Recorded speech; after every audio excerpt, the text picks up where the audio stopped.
half of us have a chronic disorder such as high blood pressure or autoimmune disease. Rates of anxiety, depression, PTSD, and addiction are skyrocketing. Why? The roots of these issues and more can often be traced to trauma, adverse childhood experiences, chronic stress, and ultimately, nervous system dysregulation. Meet your autonomic nervous system. Let's call it ANS. ANS takes care of a lot of your automatic functions, like your heartbeat, digestion, and body temperature. ANS also manages your survival and stress response, working to keep you alive when your life is in danger. ANS functions as our built-in detection system, constantly scanning our environment for cues of safety and cues of danger. As ANS scans the environment, it has 3 general responses or states. Safe. You feel calm, relaxed, and connected to those around you. Mobilized.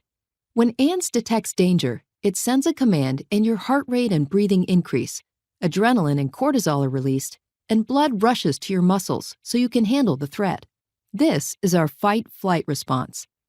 Immobilized. When ANS detects that the danger is so great that you can't fight or run, it shuts you down. In this state, our heart rate, blood pressure, and body temperature decrease, and pain-numbing endorphins are released. ANS does all of this automatically without us thinking about it. ANS doesn't just use these states for survival, it uses them to navigate through the world each day. When ANS functions well, it moves fluidly from one state to another, 1 minute mobilized and ready for action, and the next resting and recovering. ANS will often blend states together.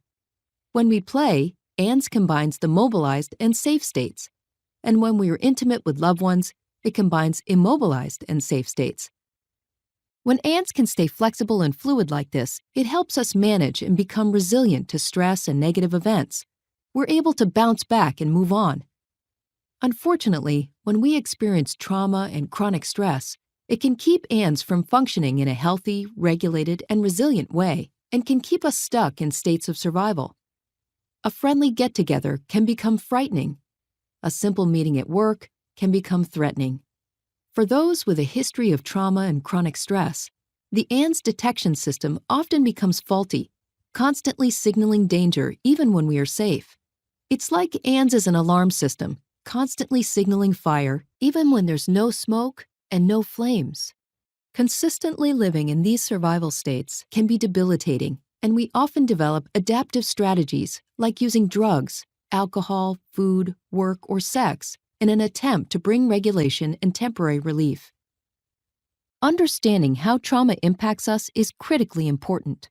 There is a whole spectrum of experiences that can be traumatizing and adversely impact ANS, like accidents, assaults, and natural disasters, which are often called shock traumas. There is also developmental or relational trauma, when we experience chronic adversity, abuse, neglect, and lack of safety while growing up. Many other experiences can be traumatizing, including chronic stress, medical procedures, and adverse community environments like poverty, discrimination, and violence. Additionally, new research in epigenetics shows us that trauma can get passed down genetically at least 3 generations. In the past, we've thought about trauma as events that happen to us. We now know that trauma is an experience, not an event. It's what happens inside of us as a result of what happens to us. It's our response to the event rather than the event itself. Over 20 years ago, Kaiser and the CDC launched a groundbreaking study of over 17,000 patients that showed a direct link between adverse childhood experiences, or ACEs, and long-term health and wellness. In the study, 2/3 of participants reported at least one ACE. Over 20% reported 3 or more. When participants reported 4 or more ACEs, this corresponded to an increased chance for heart disease, cancer, drug abuse, and more. With 6 or more ACEs, life expectancy decreases by almost 20 years. We are learning that many physical and emotional symptoms may emerge from a chronically dysregulated ANS. When ANS gets stuck in survival states, our biology shifts its focus from the tasks that keep us healthy, happy, and thriving to surviving the immediate perceived threat. Many conditions and symptoms that are chronic and difficult to diagnose and treat can be attributed to a dysfunctional ANS. Our childhood experiences can also keep us from connecting with others. This is vitally important because as children, our #1 survival priority is to attach to caregivers. When the people responsible for our safety aren't safe, and we are living in chronic states of unsafety, ANS doesn't get wired right. The part of ANS that judges what is safe and what is not becomes faulty.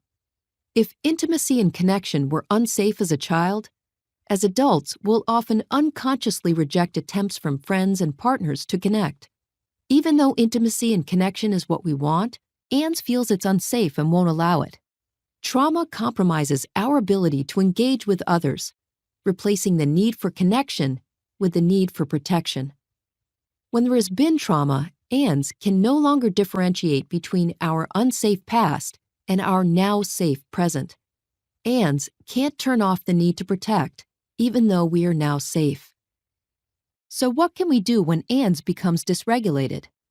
How do we recover from trauma and develop a healthy, regulated, resilient nervous system? Fortunately, we can retrain ANS to feel safe again. This is best done with the help of others. Each one of us has an ANS, and our ANS is constantly communicating with and attuning to the states of others. We autonomically mirror the states of those around us. This is called co-regulating. We see it in herd behavior.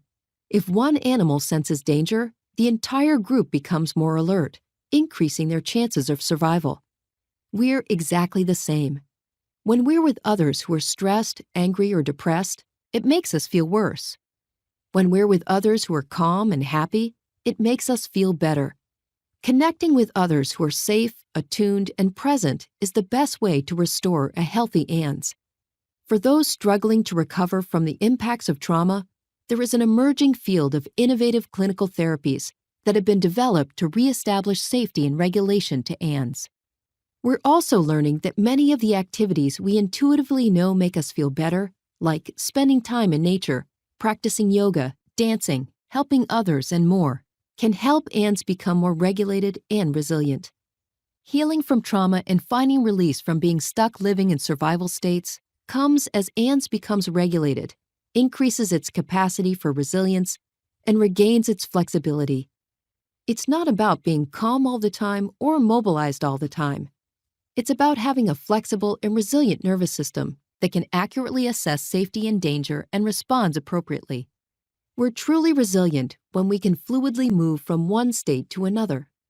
For those living with the impacts of trauma and chronic stress, becoming unstuck is like beginning a new life.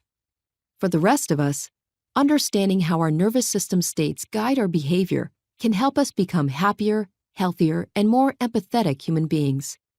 Collectively, we have an epidemic of social issues that are rooted in trauma. If we can do the work to heal past traumas and build healthy, regulated nervous systems as individuals, families, and communities, we can end the cycles that continue to reinforce our greatest challenges and create a safer, vibrant, and more connected world.